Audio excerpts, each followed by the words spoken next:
This video is sponsored by Audible. Start listening today with a 30-day Audible trial and get a free audiobook, plus unlimited monthly Audible original downloads. Is Charlie Kaufman's I'm Thinking About Ending Things a horror? Both the film and the Ian Reid novel have certainly been described as circling around that genre. Very scared. About what? What are you scared about? But if you go into the film expecting a white-knuckle thrill ride with shocks and scares around every corner, then you come to the wrong place.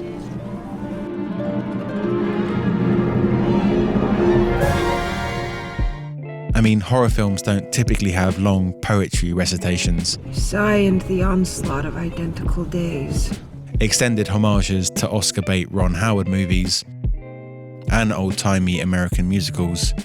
Shut up, Mabel! Sit down, Mabel! Sit down! Billy was looking at you this way! Or renditions of peak 70s film criticism.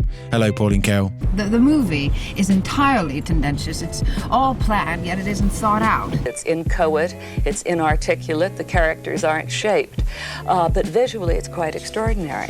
However, that's not to say that the film doesn't prime the audience for horror. Be careful out there, folks. It's looking treacherous. When you get out this far, there's not much signal. Our premise involves a couple heading out to the middle of nowhere in treacherous weather conditions to meet some rather odd parents. The scenario reminds us of Get Out. So how long has this been going on? The Arctic oppressive weather conditions calls back to The Thing. The possibly not all their mother waving at the window has Psycho vibes. The aged relatives acting strangely brings to mind The Visit. And on top of that, before we enter the house, we have a gruesome story about a pig being eaten alive by maggots. Life can be brutal on a farm. Told by the boyfriend Jake, who seems pretty nonchalant about these dead lambs. They're already dead, so what else can happen to them? And was first seen ominously staring out his window at his girlfriend, like Mike Myers in Halloween. He also seems pretty cagey about a basement covered in scratches. Dog? From the dog, mostly. Once everyone is sat down for dinner, front and centre is a joint of pork.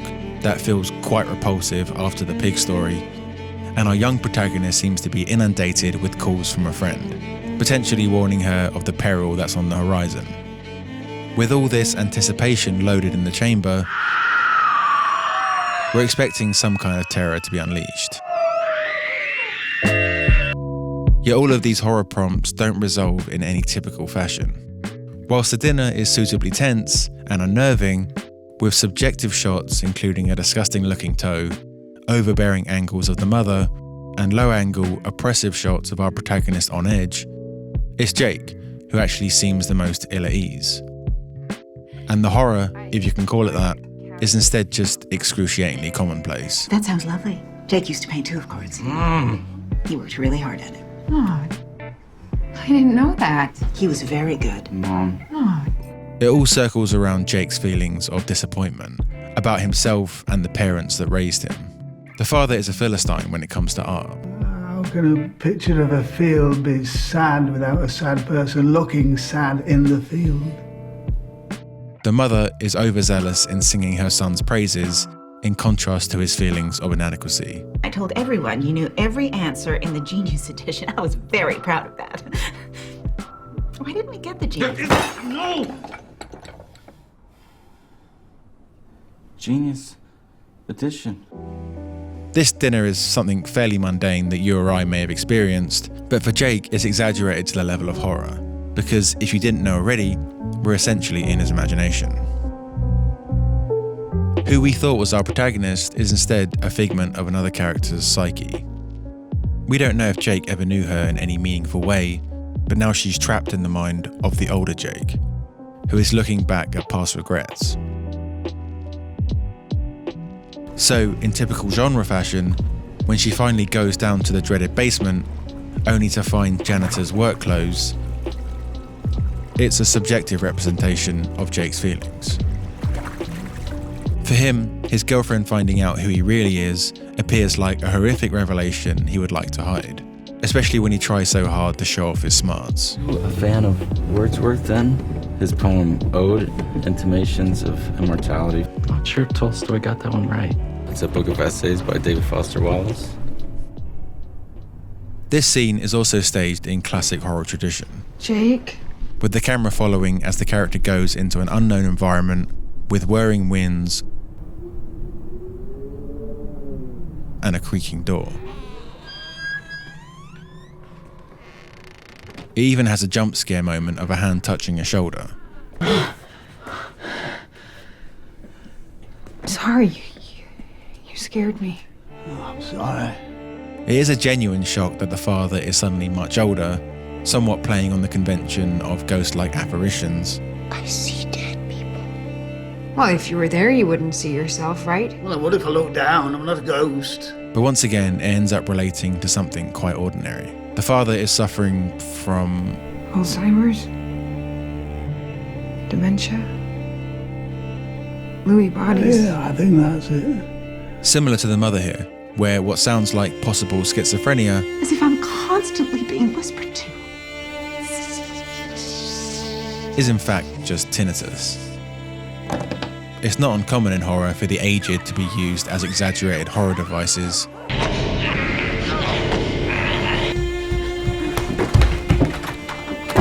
But Kaufman seems more interested in the simple pain of aging itself, which is made even more harrowing for Jake by the lack of fulfillment he feels at this point in his life. As well as Jake did with no special talent. This scene is intercut with the older Jake taking out the trash. The juxtaposition brutally suggesting that's essentially what old age is. This moment made me think of Ingmar Bergman's Wild Strawberries, which also features the horror an old man faces as he starts looking back at his life.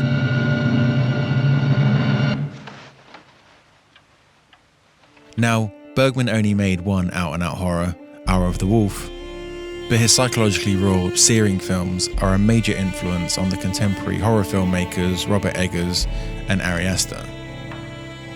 Like Kaufman, he too roots horror in the everyday. Like a family member dying of cancer, the trauma we have from our parents, or our struggle with identity.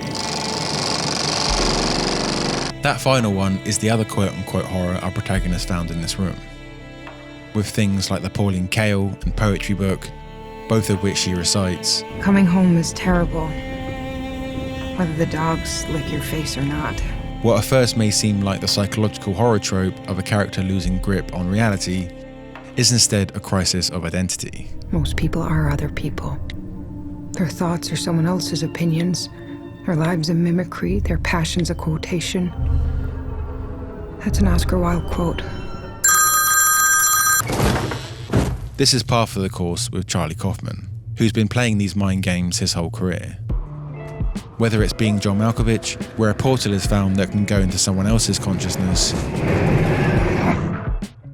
or Eternal Sunshine of the Spotless Mind, which has an even similar concept, with a character trying to remove his ex-girlfriend from his painful memories. In many ways, Jake is doing the same thing. If we believe, like the book, he is about to destroy his memories because he's thinking of ending things for good. Come. Join me. Come play with us, Daddy. Suicide is of course a horror in and of itself, but this janitor's plight is not as extreme as this caretaker's, who has similarly unfulfilled aspirations of being something grander than what he ultimately is.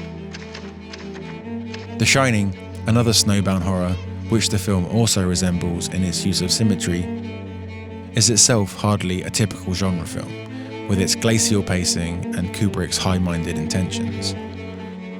Pauline Kael, here she is again, said in her original review that the film again and again leads us to expect something, almost promises it, and then disappoints us.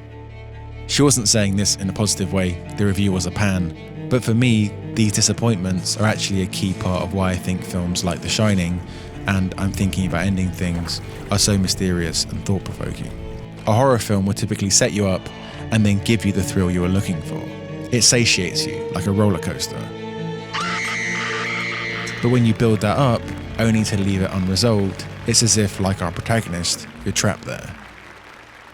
And isn't disappointment the key feeling that Jake is left with at the end of his life?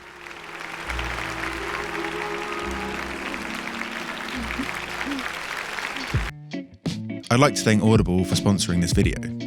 If you're still trying to unlock the mysteries of I'm thinking about ending things, why not check out the original source material from Ian Reid? Or if you're a Charlie Kaufman enthusiast, there's his absurdist debut novel, Antkind, which was published back in July. Both are available on Audible, which has the world's largest audiobook selection. I'm always frustrated that I don't find the time to consume as much literature as I'd like to these days, but what I love about Audible is that I can listen to audiobooks on the move. It's perfect for a morning stroll or if you're commuting. They have everything from bestsellers, motivation, mysteries, thrillers, memoirs. Plus, Audible carries more than just audiobooks too. They have a selection of podcasts, guided wellness programs, theatrical performances, and A-list comedy. You can start listening today with a 30-day Audible trial. You'll get one audiobook and unlimited monthly Audible original downloads absolutely free.